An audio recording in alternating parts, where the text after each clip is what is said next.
In this video, we're going to show the install process of the 3rd Gen Mazda 3 Turbo Kit.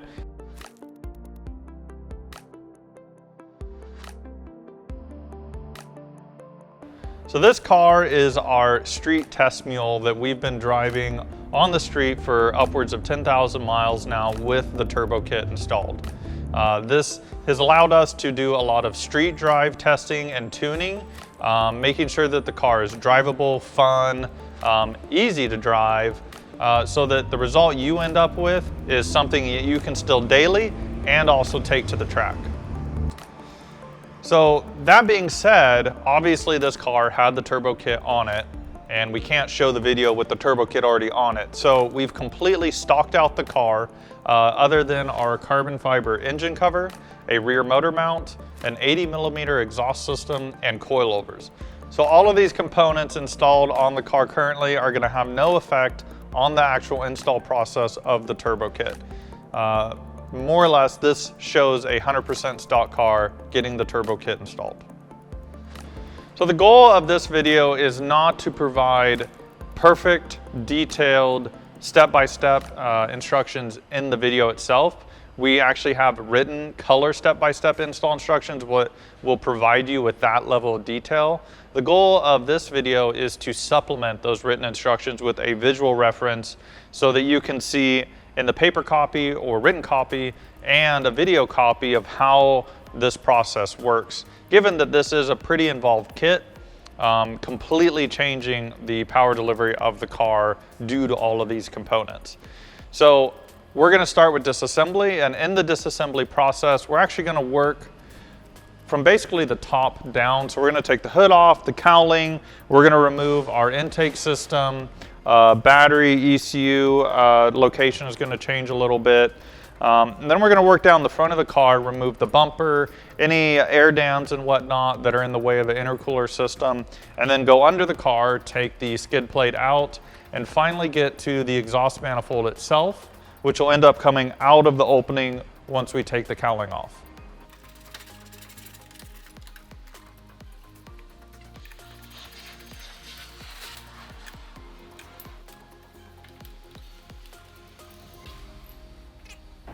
So we've removed the hood from the vehicle, and the reason we do that is it allows us, one, access to the cowling assembly here, but it also allows us to get into the engine bay without being obstructed by the hood, and puts a lot of light into the engine bay, especially in the back area here where we're going to be doing a lot of work taking the exhaust manifold out and putting the turbocharger in.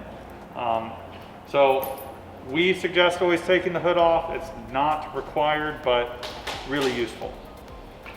So we're taking the cowling assembly out here now, and this is going to open up this whole area here to allow us to get the exhaust manifold out and then the turbocharger in, and just a lot more room to actually work.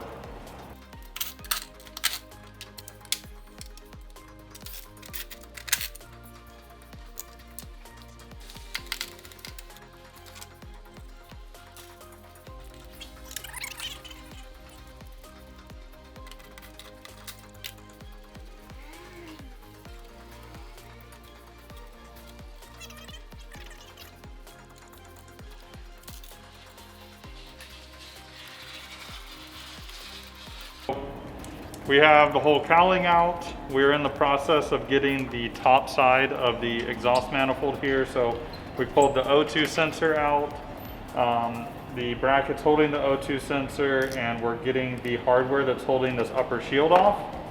And then that'll allow us to get access to the actual manifold bolts later on. Okay, so something interesting about this heat shield, you can't actually remove it from the engine bay at this point yet. We can, however, basically move it down the exhaust tunnel a bit so that we can get access to these bolts. And when we actually take the manifold out, this will come out separate. Okay, so we have hood, our cowlings here, a bit of the exhaust manifold all done on the top side. We're going to move over to our intake system, battery, and ECU. You may already have it aftermarket short ram intake, that's fine. So removal of that's going to be super easy. You're going to undo the MAP harness, undo the T-bolt clamp, pull that whole assembly out. The CorkSport turbo kit completely replaces the filter, the MAF housing, everything. So you're not cannibalizing your short ram intake for this install.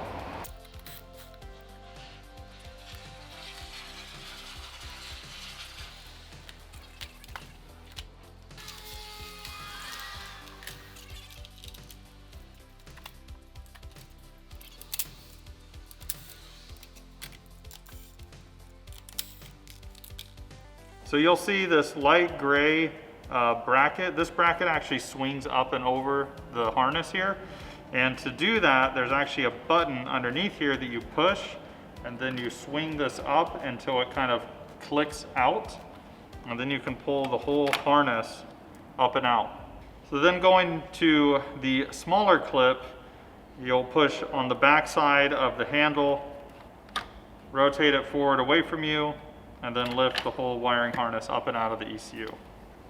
From there, we've already taken out the hardware, so the whole ECU should just come loose.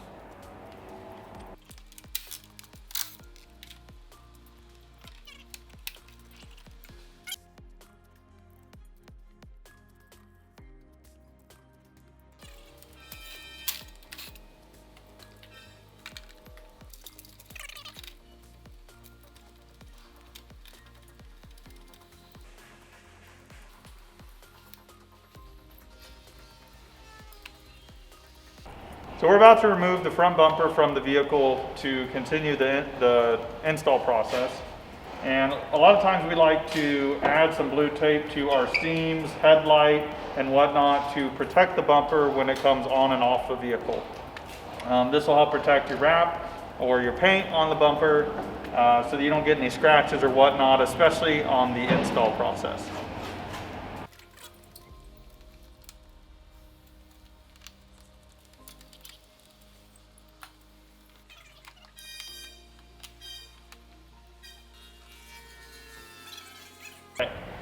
So on the 3rd gen Mazda 3s, there is a 8mm bolt that needs to be removed on both corners right in this spot.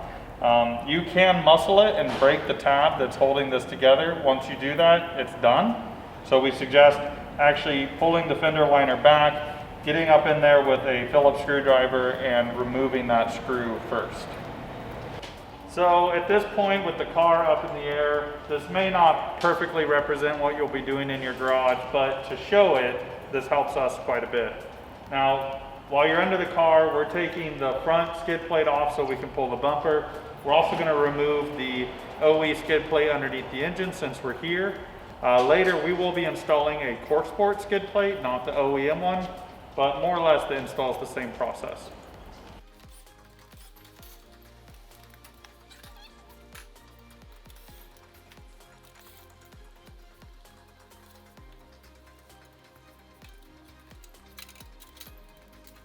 Okay, before we remove the bumper fully, we need to disconnect our turn signals and fog lights if your vehicle is equipped with fog lights. So we have a wiring harness come down here. There's a clip here that has to be disconnected from this assembly. And then the wiring harness connects to a fog light here. And we have another clip here that connects to the turn signal. But this harness up top will just stay in place. So clip, clip, and clip.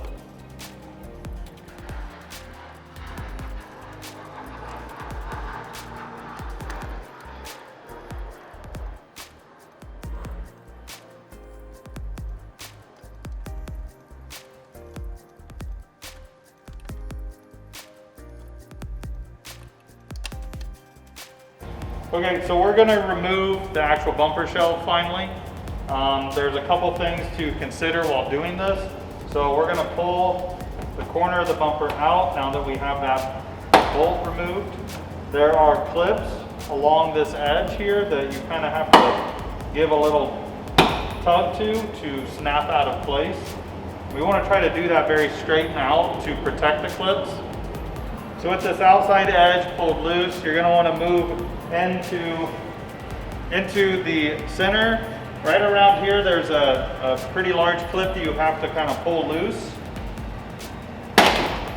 And you just got to give it a good firm tug with your hand inside the grill to pull it straight out. And now you can see that this whole bumper shell is pretty much broken loose. So repeat for the other side. And if you can, have a friend help you actually lift the whole bumper shell off the front of the car.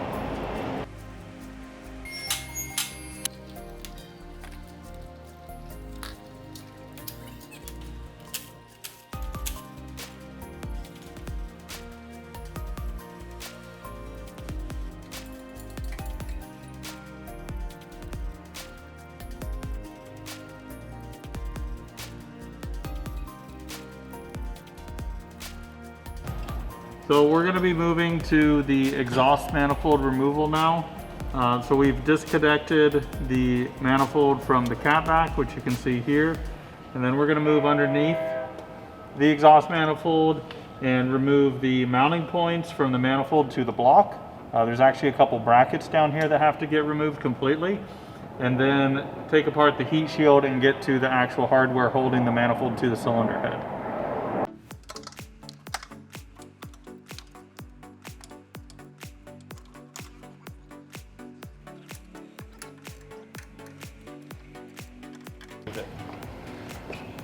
Okay, so we have disconnected the mounting points. Those stay on the block for the meantime while we get the manifold out. The lower heat shield actually stays on. I was mistaken earlier, so that's going to stay on for now. Just the upper needs to come off for us to get access to the cylinder head bolts. So we're going to lower the car down and do everything from the top going forward.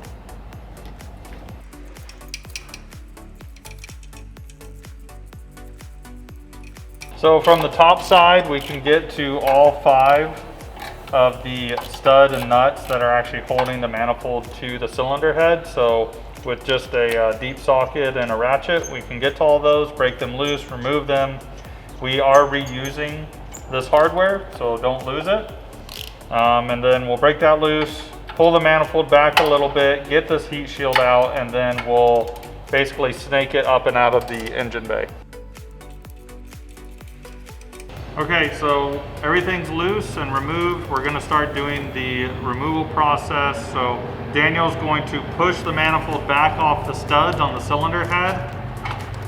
And that's gonna let the manifold drop down a little bit.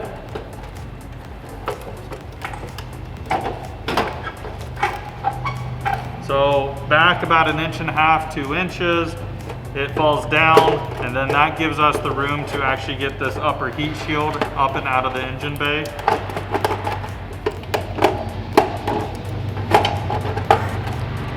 So this is a very tight fit getting this manifold out, and once it's out you'll understand why.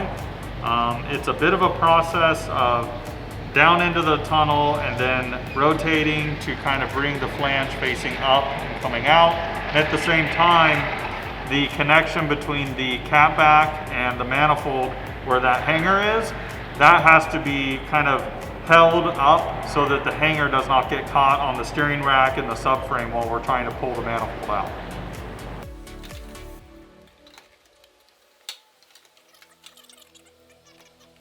Okay, so we're about halfway out at this point. Our hanger and lower outlet here is clear of the subframe and the steering rack, and now we have our mounting points here that cause our next trouble. So you kind of have to rotate the manifold to clear this bracket around the cylinder head and then up and out.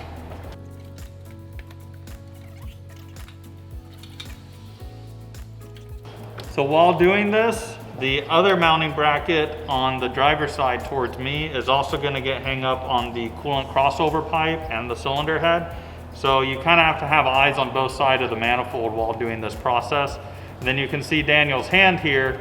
Try to keep a hand up here to protect the windshield. If this hits the windshield too hard, you could possibly crack it.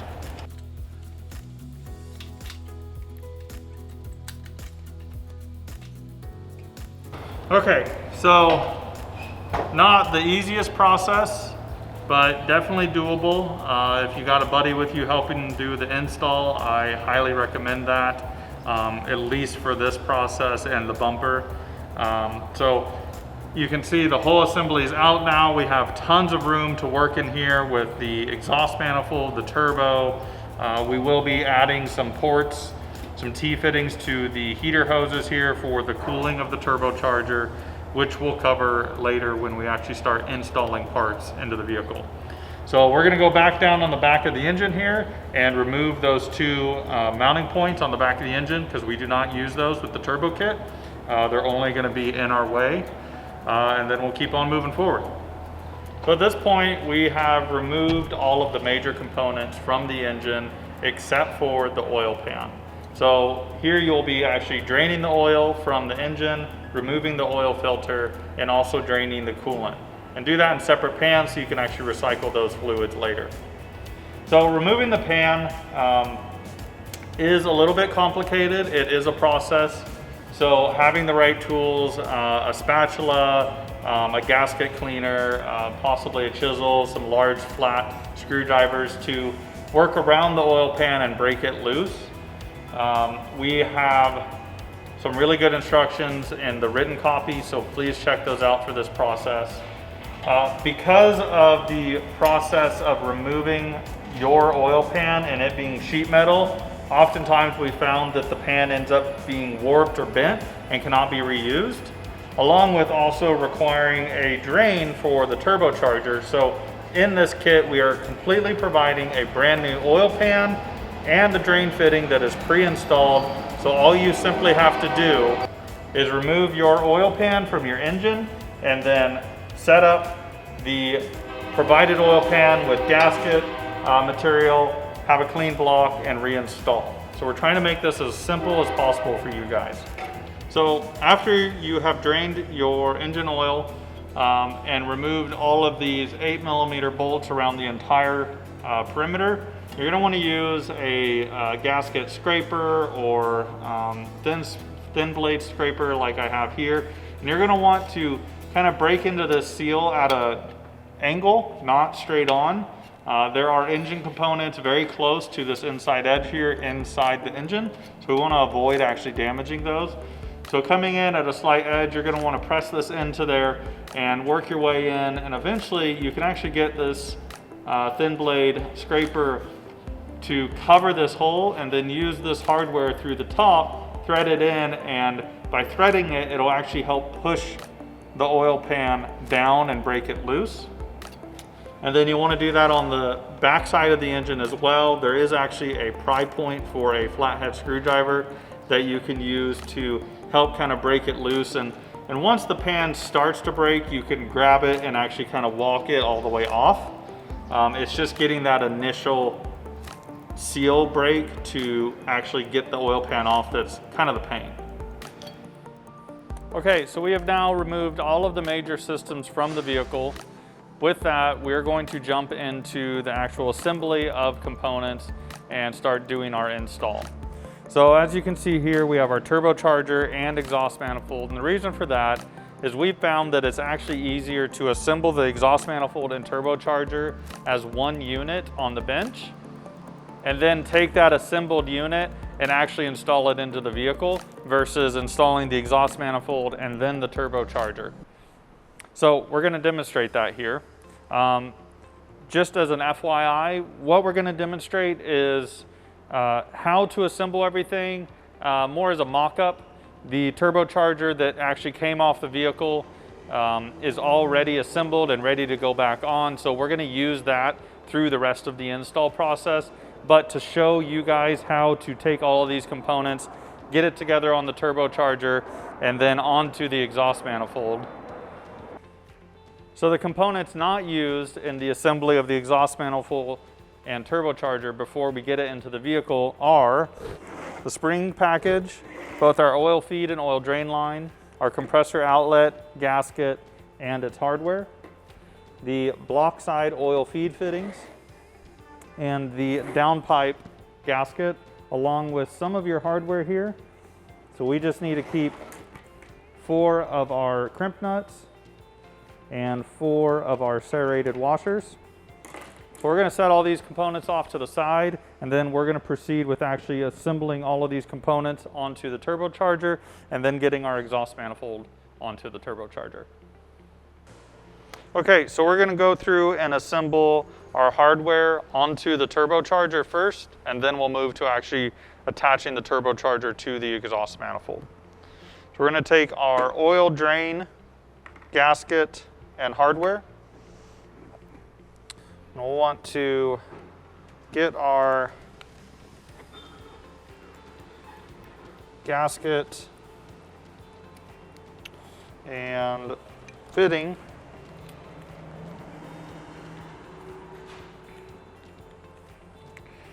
and then loosely thread on one of the hardware,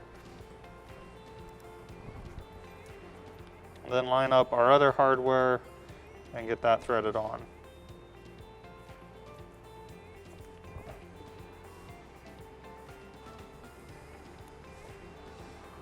Okay. Next, we're going to install our coolant fittings.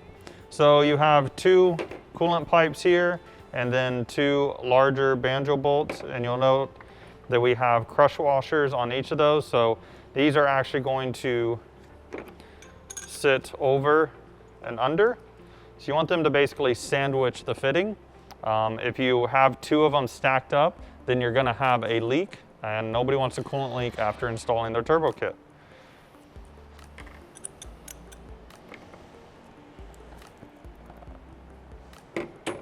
So we're going to take our multi-bend one here. That's going to go towards the basically front of the turbocharger as it sits in the vehicle. Put our banjo bolt and crush washers on as shown.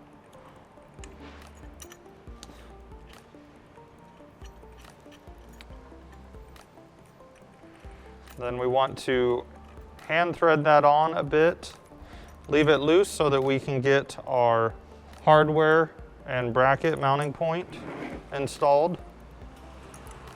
So then we're going to flip our turbocharger over and do the other coolant pipe and fitting. So the full U shape. Again, install our banjo bolt. Verify our crush washers are sandwiching the fitting itself. And then hand tighten this on. Leave it loose so that we can install our hardware onto the mounting point. And then we can fully tighten both the banjo bolt and the mounting point.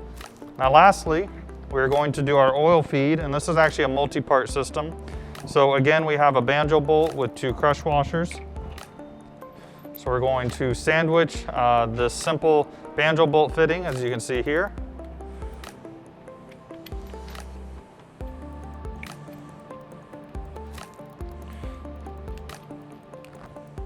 We're going to install that onto the turbocharger, and you want that more or less to end up straight.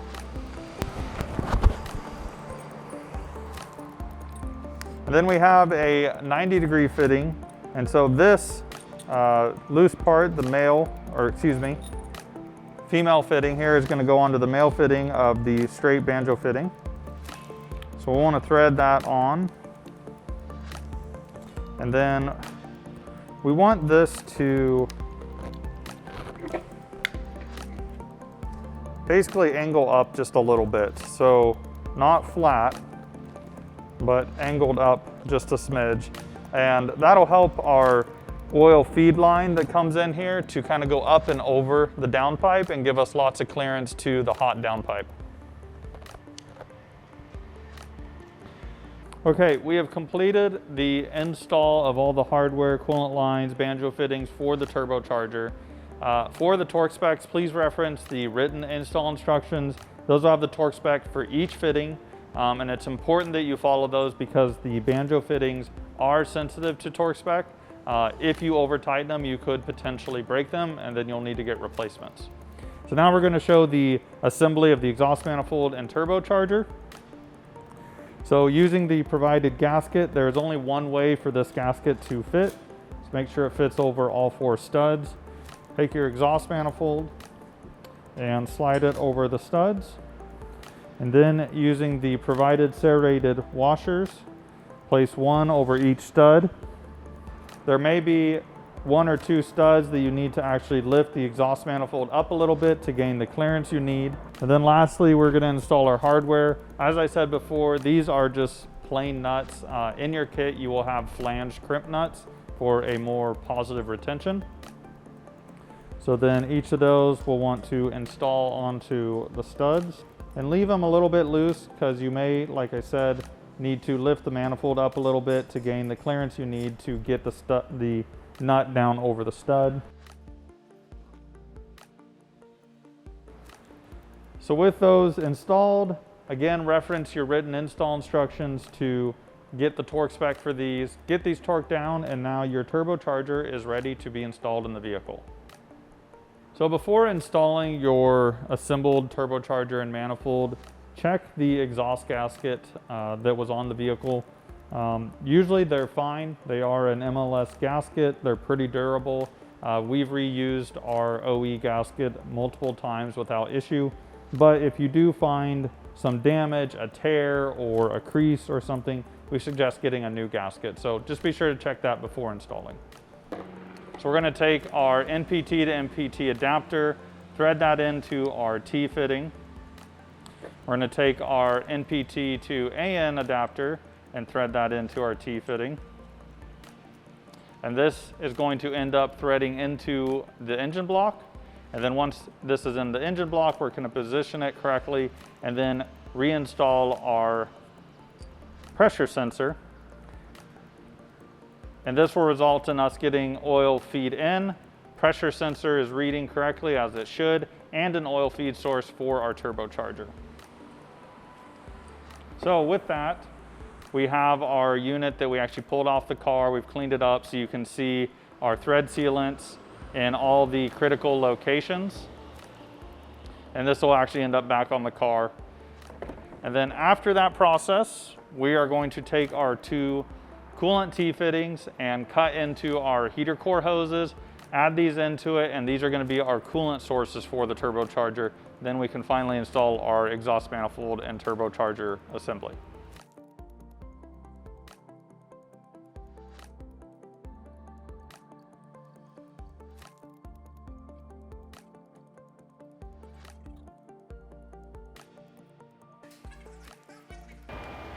Okay, so next we are going to cut our heater core coolant line so that we can splice in our T-fittings and get coolant sources to the turbocharger. So before we cut the lines, we actually want to cut this banding here in between the two because that's going to help us get the actual T-fittings in and installed.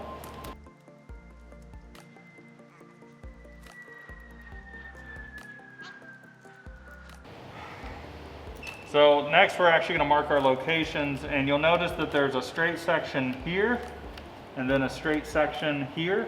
We're going to want to cut pretty much right in the middle of those. We have some flexibility in where we cut, so you don't have to worry about being super precise, but middle of straight sections is our goal.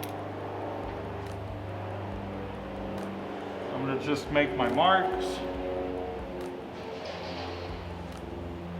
Okay. So then we can use a razor knife, we can use some more industrial grade scissors if we want, or if you actually have a hose cutter, that would work as well. So I want to point out, since we're cutting the heater core lines, there may be a chance to drop some coolant on the ground or on the transmission, the subframe. So just put a container under there or some rags. It should be minimal, given that you've already drained the coolant, but sometimes the heater core likes to retain a bit, so just be aware of that before you start cutting into things. And with a quick snap of a finger, we have fittings installed. So just go ahead and cut your lines, get your fittings installed, install the provided band clamps, get those good and snug, and make sure those T fittings are pointed straight down. We'll get those hooked up to the turbo later.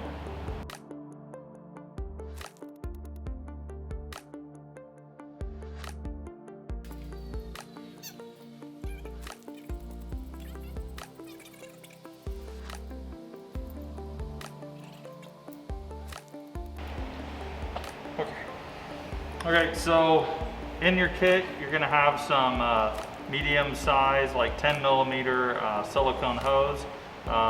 You're gonna wanna cut this to length, a 6-inch section and a 11-inch section. Cut those to length, use the provided band clamps, and then we'll get these installed. And so the connection points are important. The coolant fitting that's highest on the turbo is going to connect to this lower hose. And then the lower coolant fitting down here is going to connect to the higher hose. And your lengths will kind of dictate that for you. So just make sure you get enough hose over the barb fitting on the turbo side fitting that you can get a clamp in there with a little bit of extra hose. You want to get that nice and snug. It is the barb fitting that does the sealing, not just the pipe itself. So you just want that clamp to kind of bulge the silicone a little bit, not dig into it too much. And then go ahead and tighten your top side here. Again, just a little bit of a bulge. And we're going to get our longer piece and do the same thing. I'm going to slide that on there, take it under here, and get this on. And do the same thing. I'm going to slide that on there, take it under here, and get this on.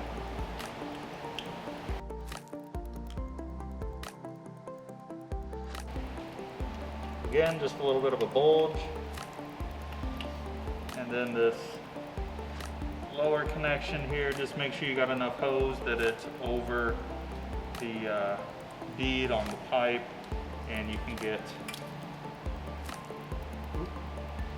So something you want to check here is to try to get to the connection on the band clamp so that it's facing away from the compressor inlet. That'll give you the clearance you need to get the silicone on the inlet of the compressor.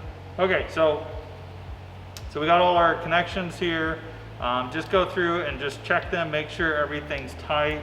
Your brass fittings shouldn't really rotate or spin or anything in here.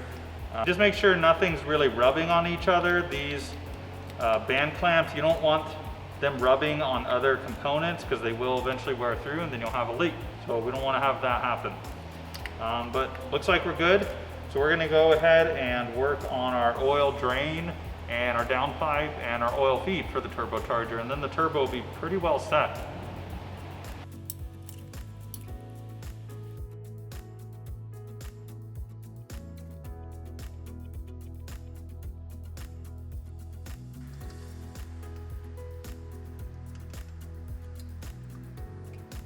All right, so we have our oil drain line loosely connected to the turbocharger, and you'll notice that we have a slight bend on this end. The other end is straight. So you want to connect the straight side to the turbo, and our bent side is going to end up on the oil pan. So leaving the turbo side loose, I'm going to hand thread this side onto the oil pan, and that's going to allow me to kind of get it oriented, as you can see here. So we want this bend to go kind of up, but not perfectly up. So it's kind of going up and towards the driver a bit. And then we're going to go ahead and tighten these down. So these are a pretty large AN fitting. They're a -8. So they'll need a 23 millimeter wrench to get these good and snug. So we want to hold on to the fitting, or excuse me. So we want to hold on to the line while we tighten it. And you can see I'm just giving it a little bit of force to get it snug.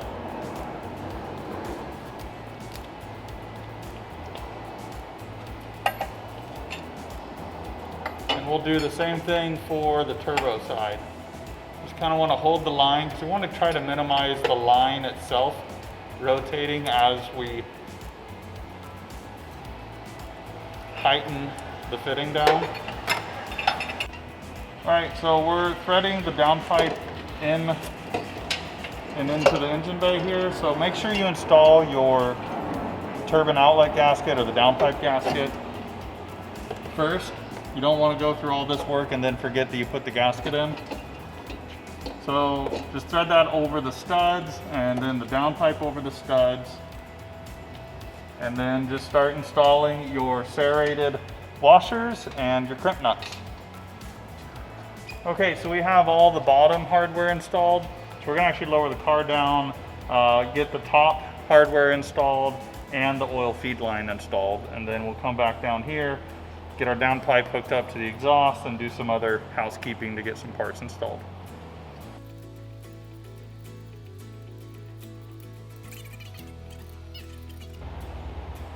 So we got our top hardware nice and tight. We're gonna get our oil feed installed here. So just hand thread that guy on. Now you can see with this angle up, it gives us lots of clearance to the downpipe and turbine. That's what we want.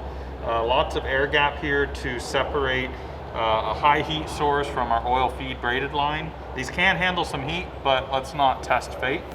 So just make sure that we got good routing, clear of everything, and then we'll go ahead and just kind of get that snug.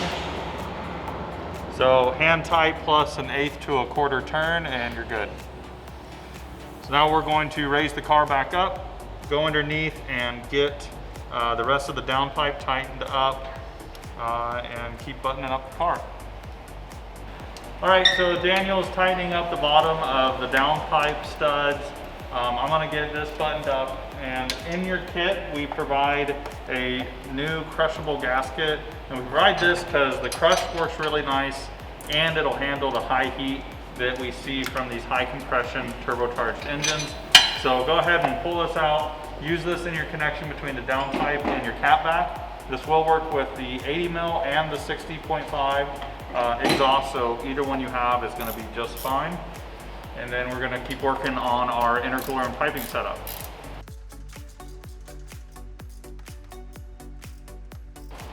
Okay, next we're going to start installing our intercooler system and the associated piping and silicone with that. So to get rolling, we're going to install the turbo compressor outlet here. This is part of the turbo kit.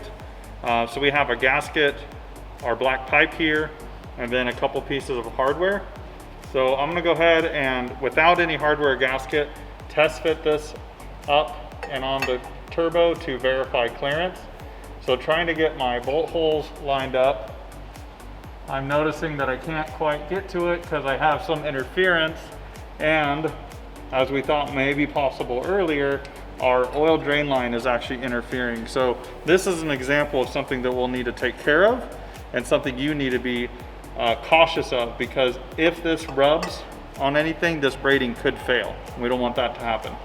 So we're gonna put a hold on that and adjust this line to get the clearance we need.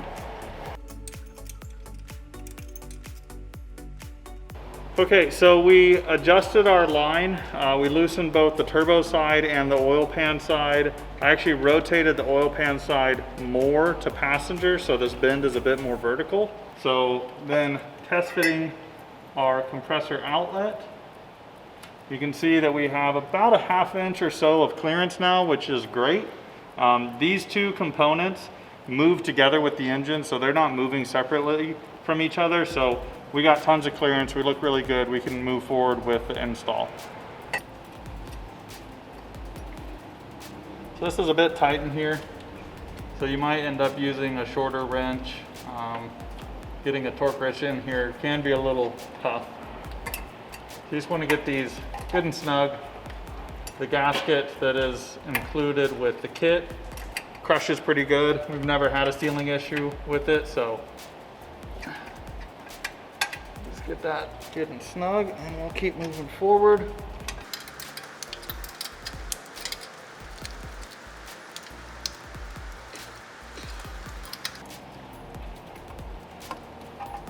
So we'll get that installed on there.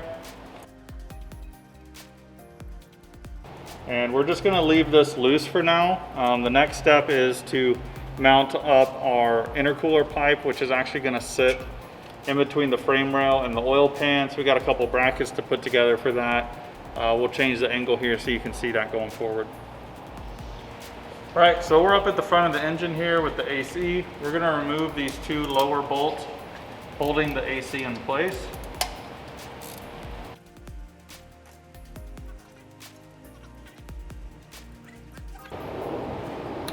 So we have our provided bracket here. Both these lower bolts are going to go through it. And then we'll just put those back into the mount. And this bracket's going to give us a mounting point for the front of the intercooler pipe. So then we have a rubber isolator here. So this is going to be our mounting point on the front of the pipe. And this allows just a little bit of flex for the pipe to expand and contract. It just helps make sure that we don't end up with any cracking because of mounting the intercooler between two rigid points. So you just want to get that threaded on.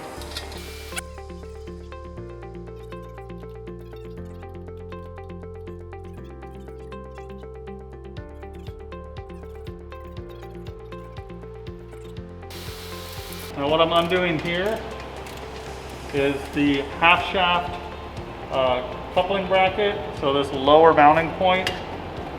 So I got that loose. I'm going to take that M12 or 12 millimeter nut off.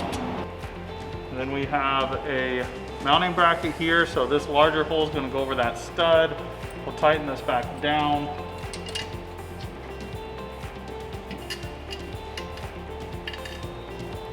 Yeah. And then lastly, we have a little double washer, if you will. So this is going to space the bracket back just a little bit. And this allows us some flexibility and fitment for other vehicle fitments. So I'm just going to slide that up here. Going to install some of my provided M6 hardware.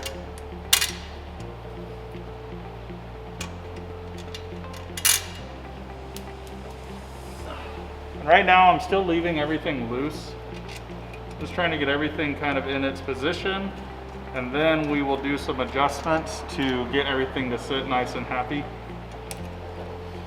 So we have the whole pipe installed. We want to go through and check and make sure we have clearance to the chassis, to the oil pan. It is very snug, so that is to be expected. This bracket allows us to move the pipe in and out, so towards the engine or away. And we just kind of want to get this basically centered between the two, so we'll show you that here in a second. And then this bracket, we want it basically level. And that means that we'll have everything kind of positioned just right, and then we'll get it nice and tight. And then we'll do a final check once we've tightened everything down, just to be sure that everything looks good.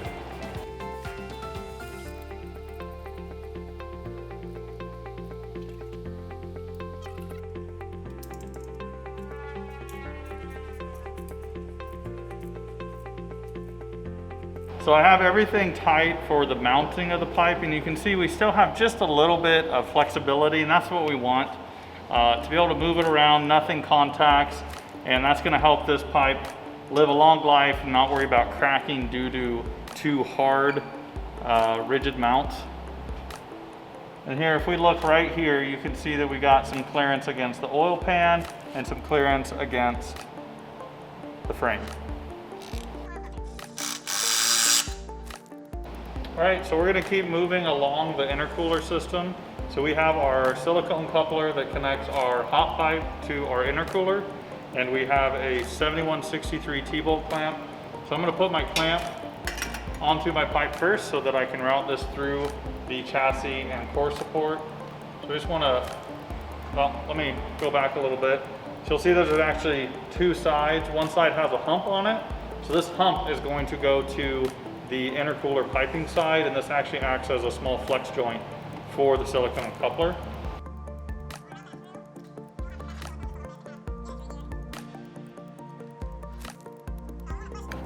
Okay, so we are going to keep moving forward with our intercooler install, and for the intercooler itself, we actually like to install our mounting brackets that you can see here on each side of the intercooler.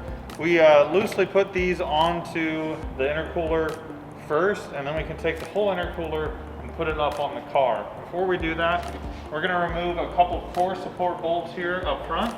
Those are actually mounting points for the intercooler. Then we're going to take the entire intercooler. So in this process, you're also going to need to install the intercooler into the silicone coupler. Just get it in there and just push it in, and then kind of lift your intercooler up.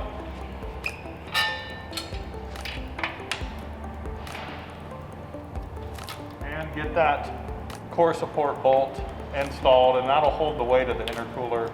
Then we'll go ahead and get the rest of the mounting for each bracket buttoned up.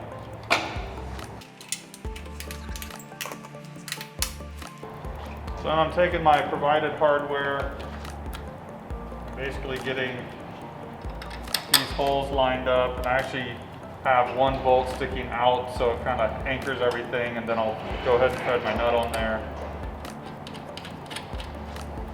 And then this inside guy, we'll actually use a box end wrench.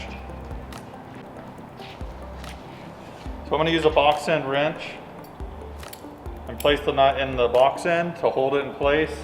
And then I can thread it back into the core support here to get it onto this bolt.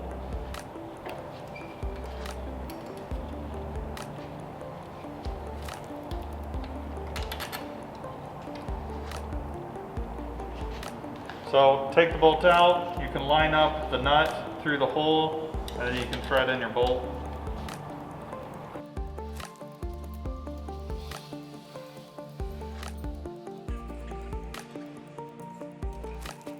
Okay.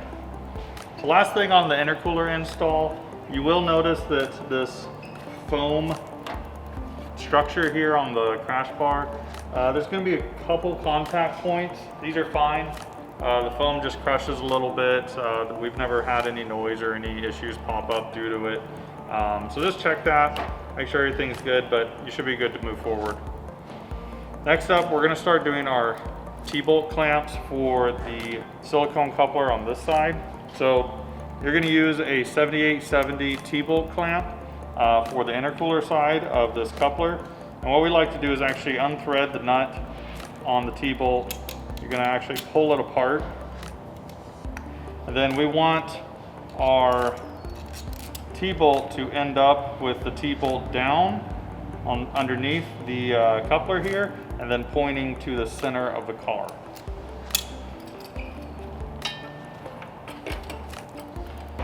So we have our T-bolt clamp on, and this gives me a chance to verify that I have enough silicone over the bead of the intercooler to make sure that the whole clamp has silicone it's sitting on. And then when we tighten this down, it's going to squeeze against that bead and give us a real nice seal. Also, this coupler here kind of has a nice little dog leg in it, and that allows us to go underneath the core support and over the subframe here. And we want to make sure that we don't have a lot of contact on either of those surfaces. It should kind of fit over the chassis and under the core support. Maybe a little bit of rubbing, but that's fine. Just nothing major that it's actually kinking the silicone. Okay, so we're over on the driver's side of the vehicle now. We're going to start working on our cold side piping. So this intercooler piping here is a nice 90, as you can see. Again, we have a slight bulge. This is allows us to have a flex section for engine movement to intercooler fitment. So we're going to take the bulge section and thread it up between the subframe and the core support. And then just want to manipulate the coupler and press it over the intercooler here. And for now, we're just going to more or less leave it loose without a clamp. The open end of the coupler, we want to angle towards the throttle body just a little bit. Now we're going to lower the car down and actually put our cold side pipe on. All right, so before we put the cold side pipe into the vehicle, there's a couple things that we suggest doing now versus later. So we provide a CorkSport bypass valve here. and the OEM gasket for the valve. So these are both in your turbocharger kit. And then some hardware. So we're gonna go ahead and install that onto the cold pipe first. So make sure you get your provided O-ring into the bypass valve. Then we're going to position the valve onto the bypass valve flange, and you can note the orientation of the valve.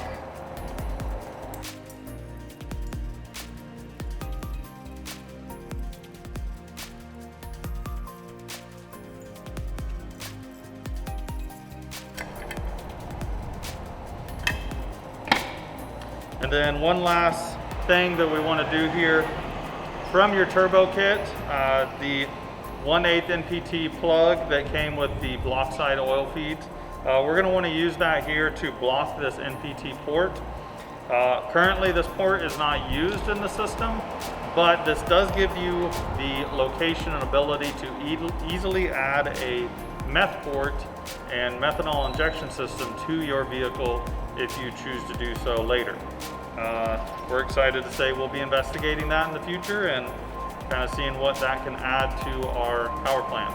So using that plug, we want to just apply a little bit of the oil resistant thread tape to the threads, and then hand tighten this into the pipe, and then use a wrench to just get this good and snug. We don't want any boost leaks, and then we're good to go. Okay, so we're in the engine bay now. We're going to get our cold pipe installed, but before that we need to install our throttle body coupler. So this is a stepped hump coupler here, so this allows some flex for the engine movement. On the throttle body side, we are using an 8577 T-bolt clamp. So you just want this on here loose. Yeah. So you just want to slide this onto the throttle body, get the coupler set. T-bolt clamp is still loose. We're gonna get our cold pipe and a 7870 T-bolt clamp. I'm just gonna leave this on the cold pipe like that. So we want to insert the cold pipe into our intercooler coupler down in the engine bay, and then position the cold pipe into the throttle body silicone as shown.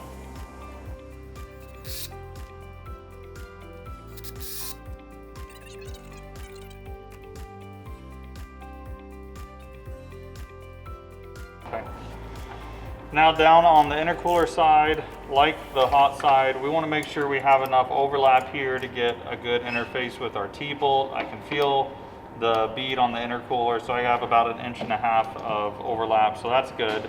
We're using another 7870 T-bolt. I'm going to disassemble it, wrap it around, and you can see that I have my T-bolt on the bottom facing inboard. This just makes it easy for access later if ever needed, and keeps it from interfering with the skid tray.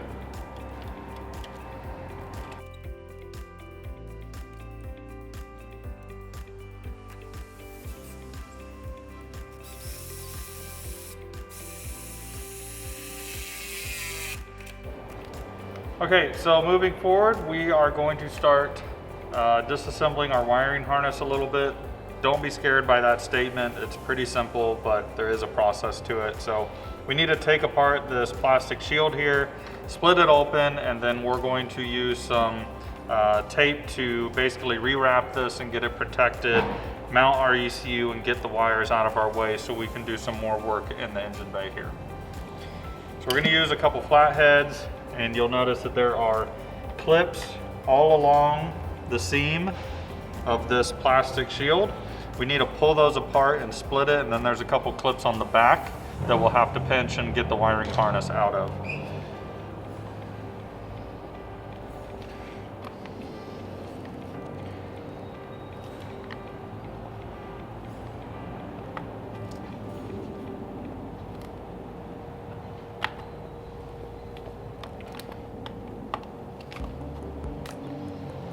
So as I'm going through this, I'm holding the shield that I've loosened up and away, or else it will snap back into place. here's our shield. It's off. Now you see quite a bit of wiring going on in here. So these will pop loose. And then we have a couple gray clips in the back. So we'll just want to pinch those. Push that guy loose.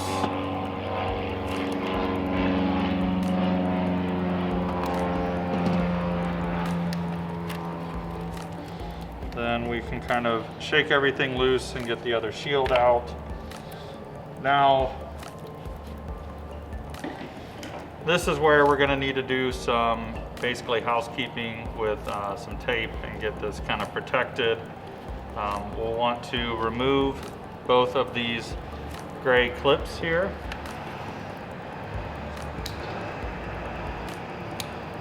So I'm going to use a really sharp point, a razor for example, and I just want to undo the locking mechanism so I can actually release this versus trying to cut this and potentially damaging my wiring harness.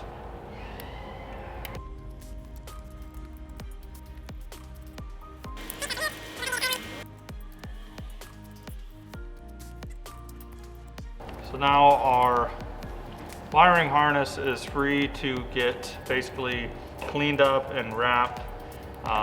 So we're going to move over to that right now.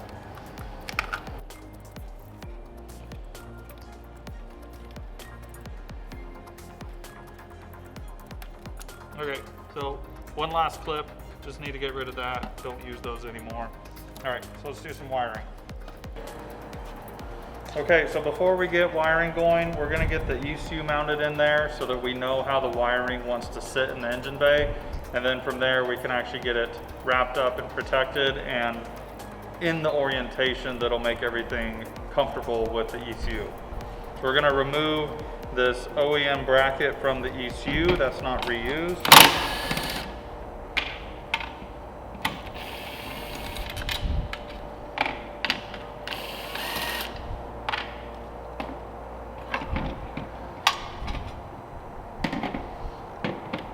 Then we're going to use the provided ECU mounting bracket.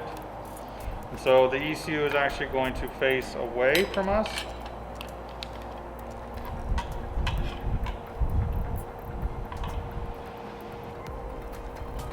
And then using the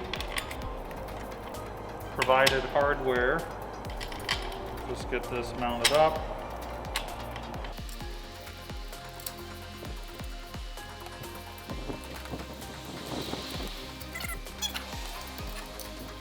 Okay, and now we're going to go over to the engine bay. There's a couple mounting points on the chassis rail that has some hardware there, so we just reuse that and get this mounted in the engine bay, the harness hooked up.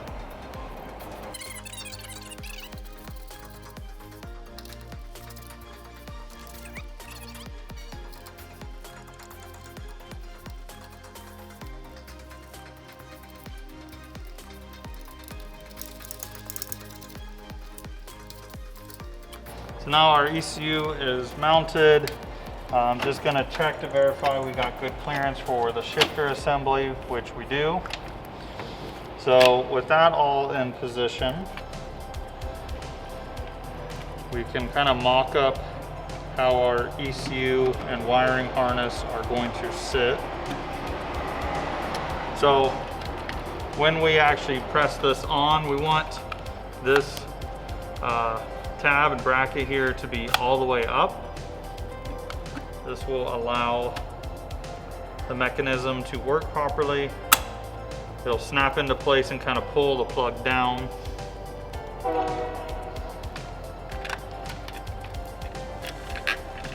And then same thing with our smaller plug here. We want it all the way up and open. Get that lined up, press it down, and then lock it into place. So now we know where our wiring harness wants to sit, and that gives us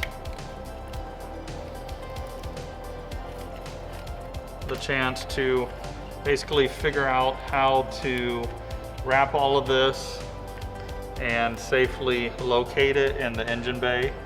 So we're gonna go ahead and do that next. All right, so we're gonna start wrapping up our wiring and getting it routed. So this positive terminal connection, we're actually gonna run it underneath this wire, and it's gonna end up living like that going forward. So just leave that out of the way here. And then our wiring is gonna end up, see this black band? It's gonna end up right around here with a loop clamp around it to hold it in position. And these we're gonna want to just wrap up so that they kind of just stay over in this zone. So let's just start by kind of getting these organized. And I'm gonna be using a tape called Tessa tape. This is really nice for wiring harnesses. It doesn't get sticky or greasy like electrical tape can. You can pick this up on Amazon or possibly some auto parts stores.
Okay, so our harness is covered, protected.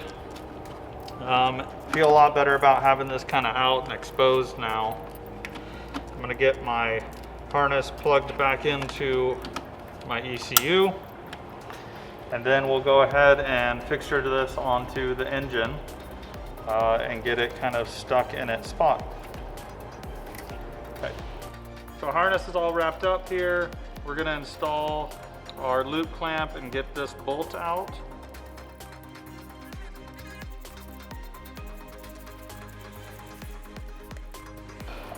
So now we want to install our loop clamp around this bend here. And that is going to mount to that bolt location that we just removed.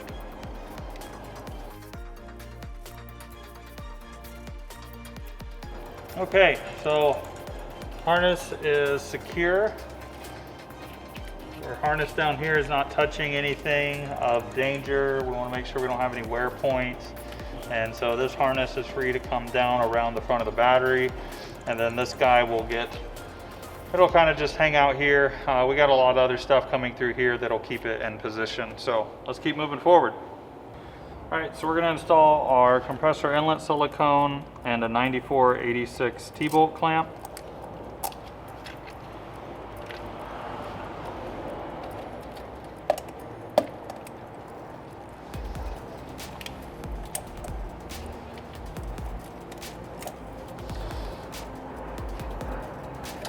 This is our bypass valve recirc. It's pointing approximately in that direction, and we'll adjust that as we go.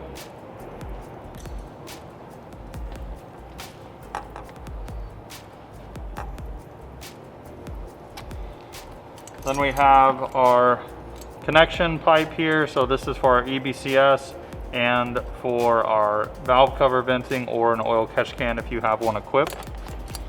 The clamp we're using is a 4338.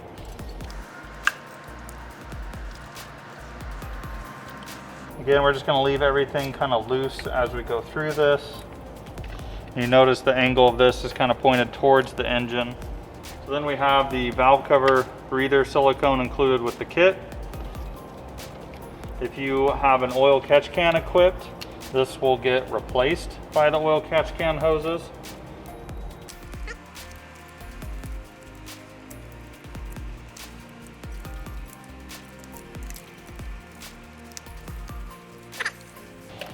So that connection doesn't have a clamp of any type. There's enough interference there, and being only in vacuum, there's no need for it. Hose recirculation silicone, and we are going to connect that to our bypass valve up here on the cold pipe, and then down here to our metal connection pipe. Okay, and again, both of these are using a 4338 T-bolt clamp.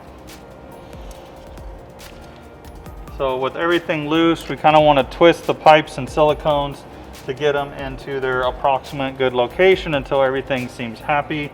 And then we can go ahead and tighten down all our T-bolt clamps.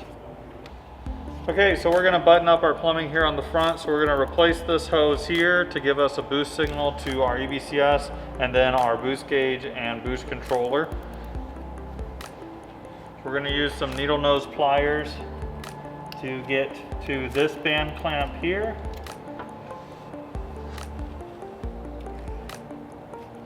And then pull the hose out. We can take this clamp off because we don't end up using it. And then there's another band clamp down here. So I want to loosen that, slide this hose off. We are going to reuse this one. And then in your kit, you'll have this silicone coupler with a fitting installed and a check valve installed. So this check valve allows us to run boost and keep vacuum only going to our accessories here. So this clamp, we want to fit it onto the end that's going onto the intake manifold. It is a tight fit.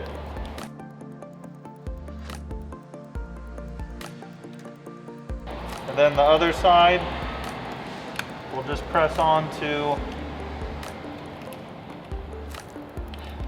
the engine. And then we're fully secure here. There's no clamps here, here, or here. This silicone has enough interface and pressure holding it that it's not going to blow off. Then in your kit, you have about 10 feet of this 4mm silicone hose.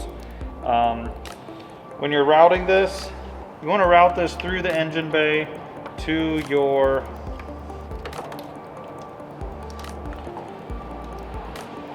boost pressure source. So we're just kind of routing this through the core support,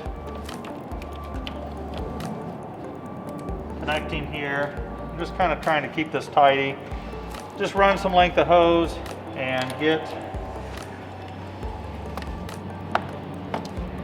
your T connection right around here next to the ECU.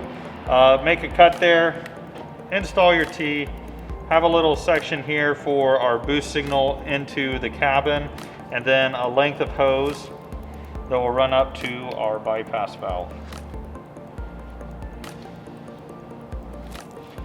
There we go. Okay, so moving into some wiring and boost routing things, we're going to go through what actually needs to be passed into the vehicle. So what you're actually going to do is you'll look for this large wiring grommet that's on the firewall, and there actually is a little bulb that sits on the end here. And if you cut that end of that bulb off with some scissors or a razor blade, you can actually really easily pass some wires through the firewall, and it's still weather safe and everything. It's a nice little treat from Mazda. So what we're actually going to have here is we're going to have our boost reference line, this clear hose. This red wire is our RPM signal reference, and these black wires are the wires for our boost control solenoid. Okay, so starting with our boost reference hose, we'll look at this T that we established earlier. We'll actually insert this filter. This filter comes in your boost gauge kit that's supplied with the turbo kit.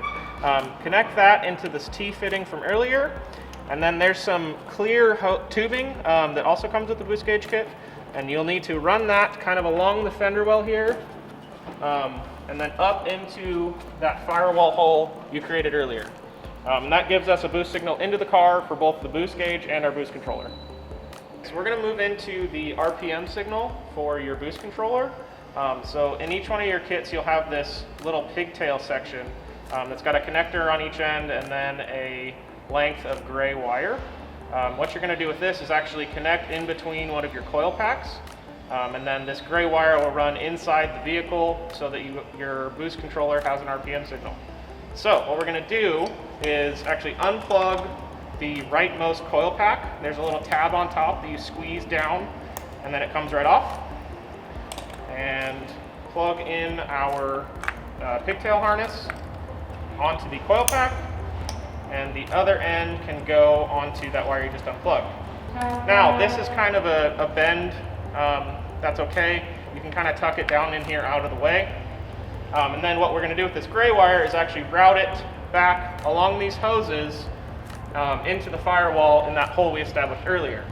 Now we've been using a different sort of method to do this on our car. That's okay. It'll work exactly the same as yours. So if you see this red wire coming off of our coil, that's actually the routing we took to get back to the firewall. And from there you'll have RPM signal into the cabin and be good to go. Lastly, we will need wiring for the EBCS itself, so the electronic boost controller. In your TurboSmart eBoost kit, you'll have this section of black wire that's actually just two wires stuck together. And now, similar to the last wire ran through the firewall, that can be poked through that grommet and ran towards sort of this area. We'll get into connecting that to our boost controller later, and mounting our boost controller, or our boost solenoid, excuse me, not boost controller, boost solenoid, in this area. Okay, so just as a final recap for our components that are traveling through the firewall, we've got this red wire that goes back and is our RPM signal. You'll have your two black wires that come out into sort of this area for our electronic boost control solenoid, and then we will have the boost reference line that will come up to our bypass valve T that we set up earlier. Okay, so we're going to move into the intake and battery box section here. Before we do the intake, we're actually going to take our battery tray bracket, which is this guy right here, use our OEM bolts, and there are 3 locations down here on the chassis rail, and install this bracket.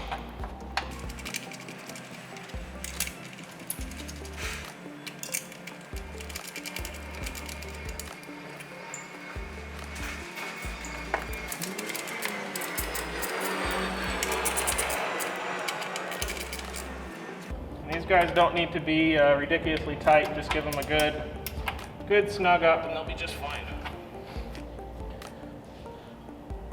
Next up, we're going to put our intake pipe into our compressor inlet silicone.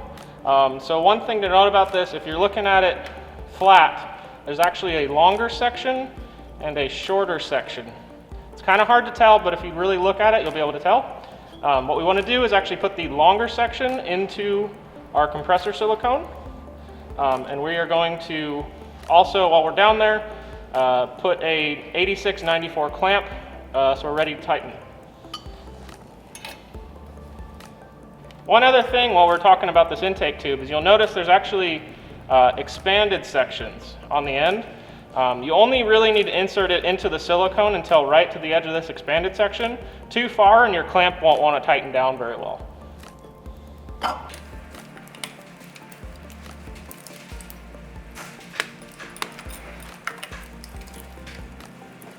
And that intake tube kind of sits at a little bit of a forward rotation. Our filter will actually end up sitting up here, sort of like this. So pivoting it just a little bit forward gets your filter away from your master cylinder here. I mean your brake fluid reservoir here. You also want to make sure that you have just a little bit of clearance between your intake tube and these shifter cable lines. If you feel like you don't have quite enough room, you can pull your tube out of the compressor silicone just a little bit, and you should still have plenty of room to get that clamp nice and secure. Okay, so next we're going to swap our MAF sensor from the OEM intake to the CorkSport MAF housing, the billet aluminum MAF housing. So the sensor itself is held in with these 2 Phillips screws.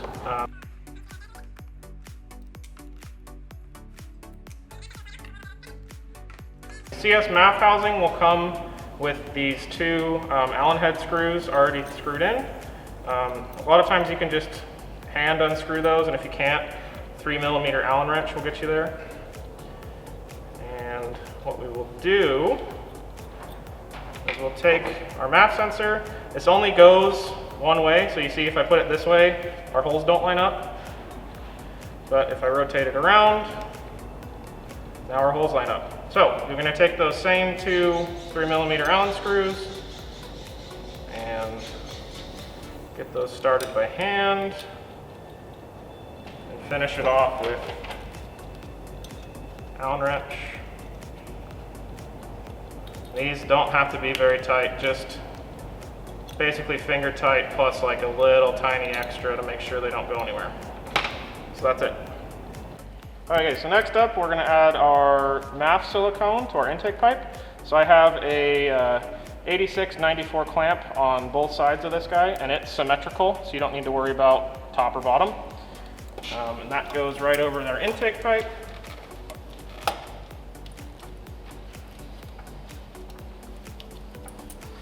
And then from there, we will take our MAF housing.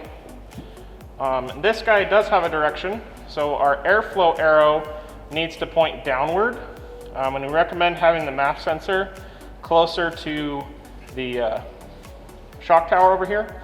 That'll just make wiring easier later.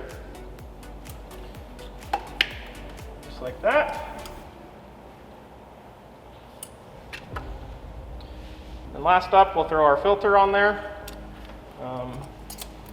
Again, everything is still loose, so we can position things later. But essentially, as far back as you can get this filter without it touching any of the components in the rack here is going to give you the most clearance up here for your battery. This is a tight fit, so you may need to move things around later down the road.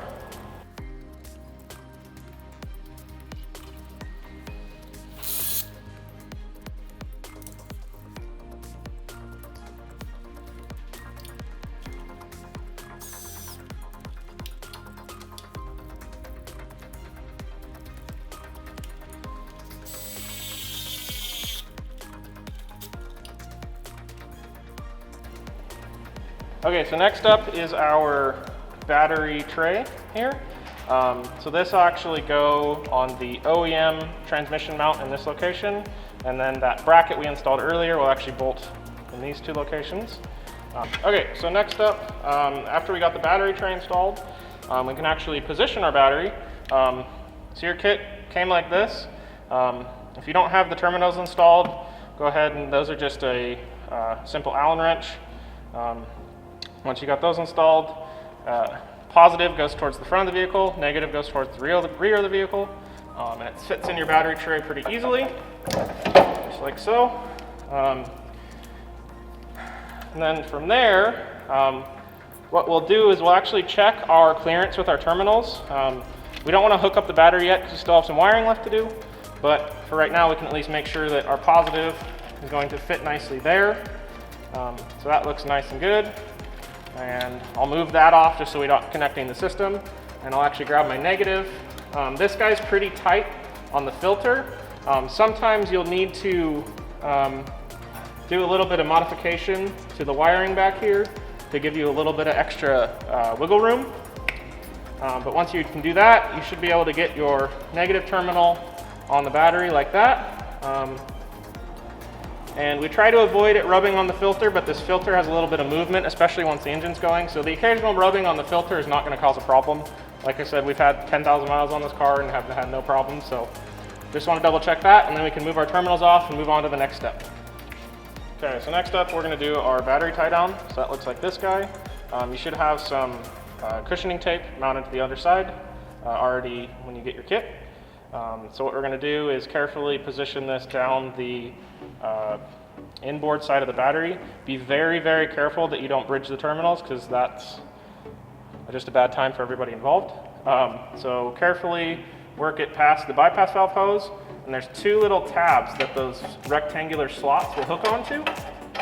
And once you have that, you can't pull it up, but it'll pivot down, and then your hole will line up over on this outer side here.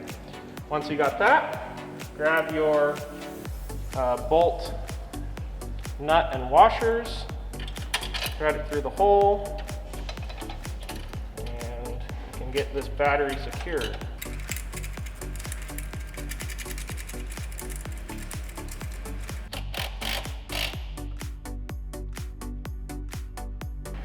Okay, so once we got our battery tied down, all positioned and nice here, your battery shouldn't really move. It should be nice and secure. We don't want a battery flying around when you're driving your car. So from there, we'll actually move to mounting our electronic boost control solenoid.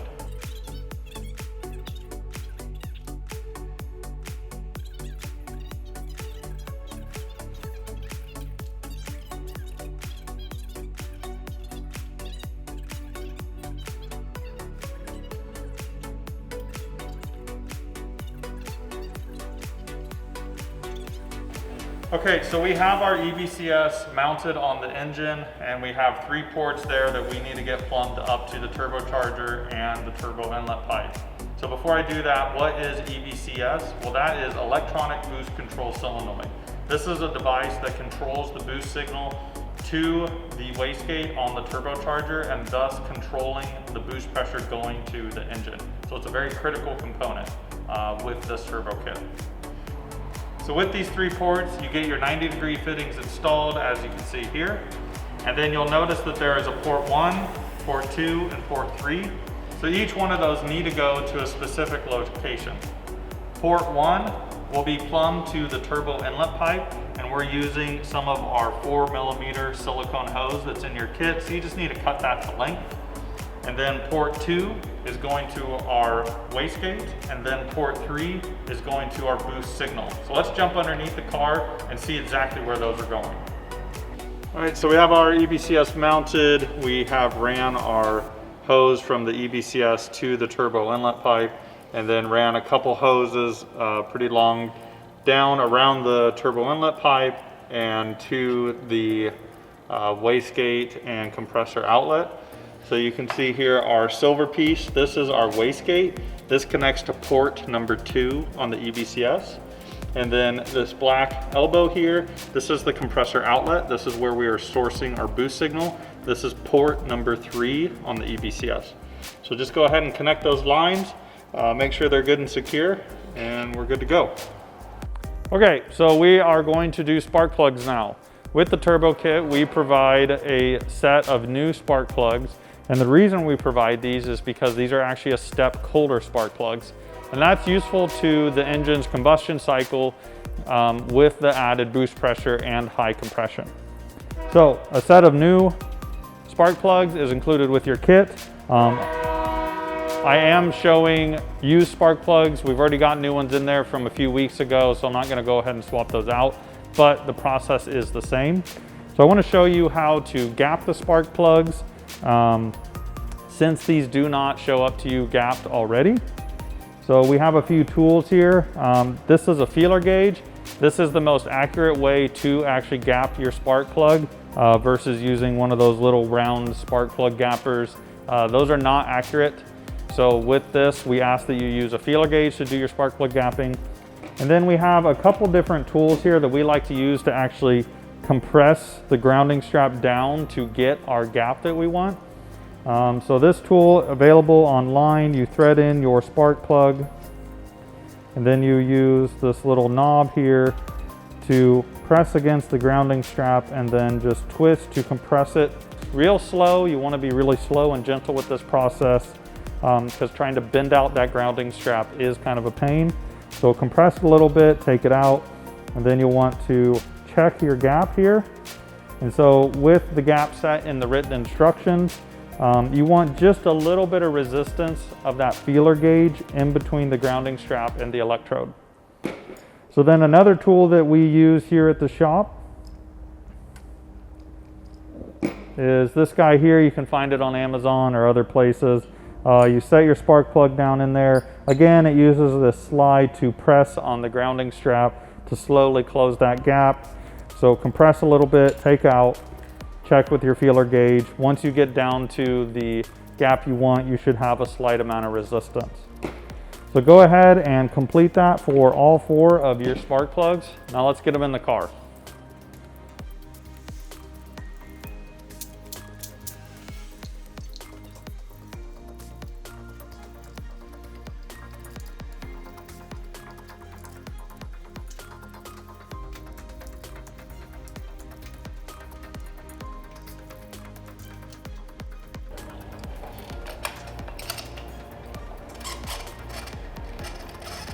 Okay, so we're getting all of these hand tight. And then I'm going to torque to spec. And OE spec is 12 to 14 foot-pounds. So I have it set to 13. So you can tell that's not very much.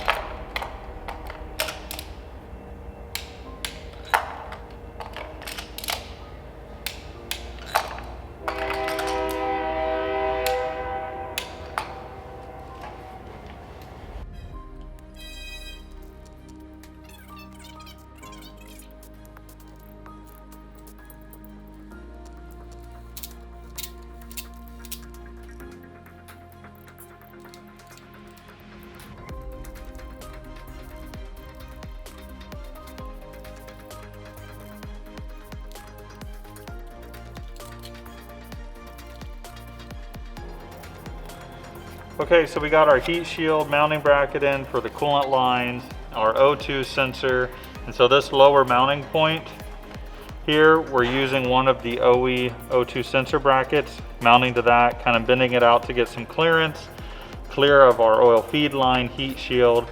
Then we connect into the OE mounting point here, get that guy plugged in. In your kit is a MAF wiring harness extension.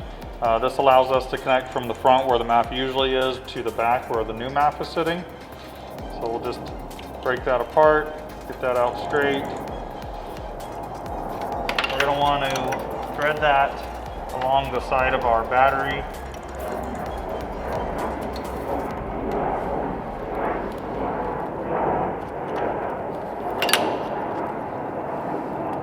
That guy up here. Connect to the OEM harness, and then connect to our MAF sensor on the MAF housing.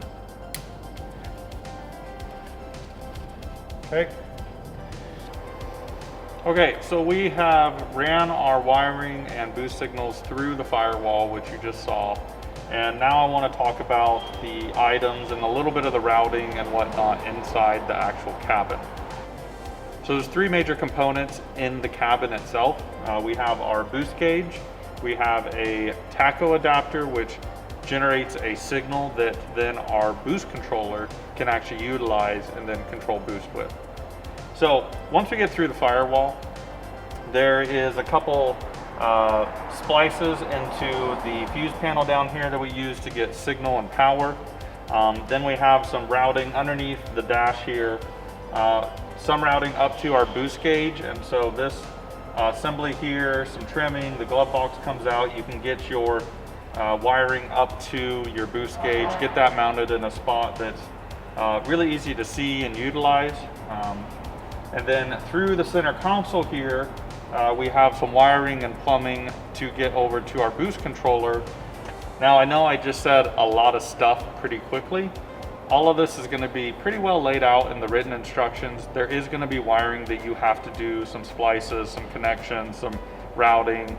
You do have to dig into your cabin a bit to run all of this, but the finished product looks super clean. There's no wires anywhere.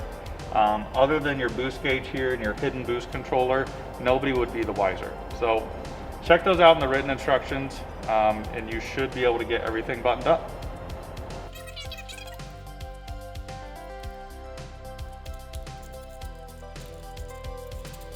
Covered. Just check our wiring around here to make sure we're not pinching anything. Well, that looks good. And then we'll want to get this out of the way. Set that down here. We're not going to connect that until the very end when we're ready to start the car, since we still have coolant and oil missing from the engine. And now we can get our cowling installed, and we'll get some stuff underneath installed, do our fluids, do a first start, verify everything is sealed and looking good, and then we'll button up.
All right, so we're getting oil into our engine, and you'll notice that we're actually using a 5W30 instead of a 0W20. We're doing that because we want a little bit higher viscosity oil to handle the higher loads that the engine's going to experience with forced induction, and due to the heat that the turbocharger goes through and the engine when using it at peak performance. So also note that we're using a Dexos Gen 2 oil. This is oil designed specifically for direct injection vehicles. So it handles the added fuel that can kind of get into the oil due to the direct injection. So overall, just kind of a better oil solution for your engine. Then we're gonna get our coolant filled up, and we're gonna do our first start. And in this video, I'm assuming you have your ECU already flashed, ready to go. We will have another video specifically for that process because it's a little detailed. So we want to make sure that's very clear for you guys to get through that process. So in your first start, what you should expect with a new turbocharger, there is some machining oil on the turbine housing and the CHRA, and even the exhaust manifold may have some residue and whatnot on it. So you should expect a real light, faint smoke coming from the turbocharger and exhaust manifold when you do that first start. That is normal. It will burn off after a few miles of driving or sitting here letting the car warm up to temperature. Nothing to be alarmed of, but we do want to keep an eye on the engine bay in that first start for any coolant leaks, for any oil leaks, the oil pan, the oil drain, the oil feed, coolant leaks on the T-splices we put in the heater core line. So just really want a set of eyes here on the back of the engine while we go through this. And once it's kind of checked out, you're good to drive the car, and then come back, do another check just to be sure you have changed a lot of things in the engine bay. So just a word of advice there.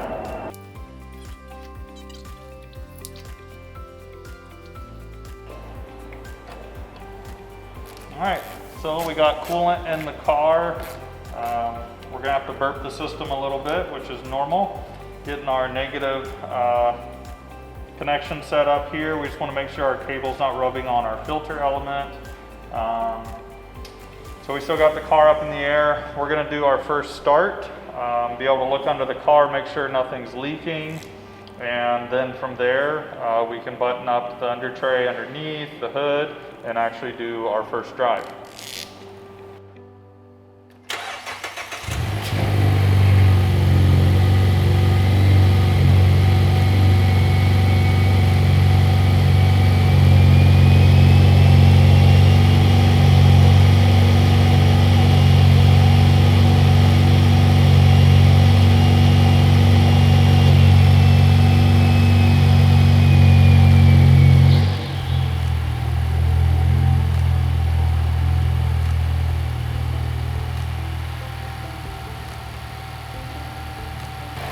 All right, so first start looks good so far. We don't see any leaks from our coolant connections or our oil connections, the oil pan, anything. So that's great. Our turbo's not smoking because it's already been ran many times before, but where you would expect smoke is from this general area here. And it's just going to be some real light, kind of whitish gray smoke, have a little bit of an oil smell to it. Again, nothing to be alarmed about. It will burn off pretty quickly, especially after a quick drive. So we're going to go ahead and let the car get up to temperature here, get our coolant system kind of burped, then get the car buttoned up. And this is where you would do your first drive. You want to keep an eye on everything, not go far from the house, of course. Come back, let the car fully cool off, and then check your coolant levels again. Most likely it'll drop a little bit as it's fully circulated the coolant through the heater core and the engine block, opening up the thermostat. So just top it off from there, and then you should be good to go.